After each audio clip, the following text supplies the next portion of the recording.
তুমি দেখে নিও, জীবনের দেয়ালে ঝুলে থাকা দুঃখগুলো মুছে যাবে, হতাশাগুলো অনেক দূরে চলে যাবে, বেদনারা অজানায় বাসা বাঁধবে, নিরাশাগুলো বিদায় নিবে ঠিক সেদিন যেদিন তুমি মন থেকে মেনে নিতে পারবে যে জীবনে যা হবার তাই হয়েছে, আর ভবিষ্যতে তাকদিরে যা লেখা আছে তাই হবে।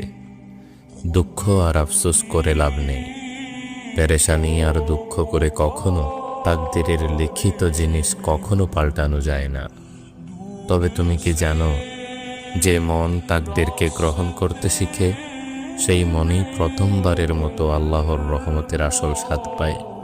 কারণ যেটা চলে গিয়েছে সেটা হারায়নি, বরং তোমার জন্য আল্লাহর রহমতের দরজা খুলে দিয়েছে।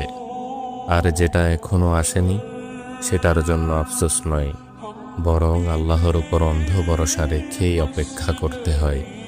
তুমি দেখে নিও, যে চোখ কেঁদেছে হারানোর জন্য, একদিন সেই চোখই হাসবে আল্লাহর দেওয়া নতুন কোনো নিয়ামতে। শুধু এখন এই সময়টাই ধৈর্য হারিও না, কারণ তোমার দুঃখের মধ্যেই লুকিয়ে আছে তোমার রবের পরিকল্পনা। এবং রব কখনো বান্দার কান্নাকে অপচয় করেন না, তাই কখনো হতাশ হয়ে যেও না।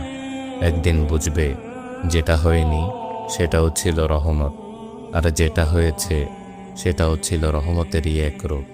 শুধু একটু সবর আর একটু পূর্ণ ভরসা রেখো তোমার প্রিয় রবের উপর। দেখবে জীবনে যত দুঃখ আসুক সব কিছুই আল্লাহর রহমত মনে হবে, ইনশাআল্লাহ।